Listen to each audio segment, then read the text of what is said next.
വർദ്ധിച്ചുവരുന്ന ലഹരി ഉപയോഗത്തിനെതിരെ ബോധവൽക്കരണ സന്ദേശം ഉയർത്തുകയാണ് എന്റെ കേരളം പ്രദർശന വിപണന മേളയിൽ സംസ്ഥാന എക്സൈസ് വകുപ്പ്.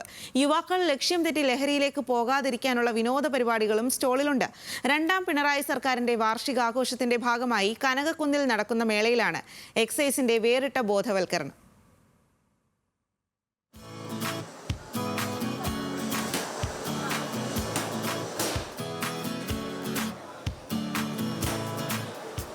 സംസ്ഥാന എക്സൈസ് വകുപ്പിന്റെ സ്റ്റാളിനുള്ളിൽ കടുത്ത അമ്പെയ്ത്ത് മത്സരം നടക്കുകയാണ്. കുറേ പേർ ലക്ഷ്യം കണ്ടു, കുറച്ചു പേർ പരാജയം. എക്സൈസും അമ്പെയ്ത്തും തമ്മിൽ എന്തെങ്കിലും ബന്ധമുണ്ട്? ആർച്ചറി ബോർഡിന് പിന്നിലെ ഭിത്തിയിൽ കാണുന്ന കണക്കുകളാണ് ആ ബന്ധം. ഈ സർക്കാരിന്റെ കാലത്തെ ലഹരി കേസുകളുടെ എണ്ണമാണ്. ലക്ഷ്യം തെറ്റാതെ മുന്നോട്ട് പോകണമെന്ന ഓർമ്മപ്പെടുത്തലാണ് ഈ അമ്പെയ്ത്ത് മത്സരം. ഇത് ഇപ്പം നമ്മുടെ കാലഘട്ടത്തിൽ ലഹരിക്കൊക്കെ കുറെ കൂടുന്നുണ്ട്. അപ്പം ലഹരിക്കൊരു ബോധവൽക്കരണത്തിന് വേണ്ടിയും ഈ അമ്പെയ്യുന്നതോടെ ലഹരിക്കെതിരെ ഒരു ലക്ഷ്യവും ഉണ്ടാവാനാണ് ഈ സ്റ്റാൾ ഉള്ളത്.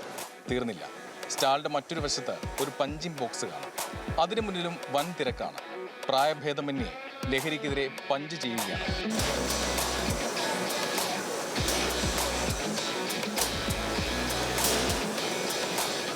എക്സൈസ് വകുപ്പ് ചെയ്യുന്ന പ്രവർത്തികൾ, എന്തൊക്കെ സംവിധാനങ്ങൾ നിലവിലുണ്ട്, എന്തൊക്കെയാണ് റിസൾട്ടുകൾ ചെയ്തിട്ടുള്ളത്, അപ്പോൾ അതെല്ലാം കൃത്യമായിട്ട് കാണിക്കുന്ന തരത്തിലാണ് ഈ പറയുന്ന സ്റ്റാൾ ക്രമീകരിച്ചിരിക്കുന്നത്. അത് കൂടാതെ തന്നെ ജനങ്ങളെ ആകർഷിക്കുന്നതിന് വേണ്ടിയിട്ട് ഇവിടെ കുറച്ച് ഗെയിംസുകൾ ബാക്കിൽ കാണാൻ പറ്റുന്നൊരു ഗെയിംസുകളും കാര്യങ്ങളൊക്കെ ഉണ്ട്. ലഹരിയിൽ നിന്ന് മുക്തി നേടാൻ ആഗ്രഹിക്കുന്നവർക്ക് സ്റ്റാളുമായി ബന്ധപ്പെടാം. എല്ലാ സൗകര്യങ്ങളുമായി സംസ്ഥാന എക്സൈസ് വകുപ്പ് ഒപ്പമുണ്ട്. ബിപിൻ വെൺപകലിനൊപ്പം ബിനിൽ ലീല സാബു, ന്യൂസ് മലയാളം, തിരുവനന്തപുരം.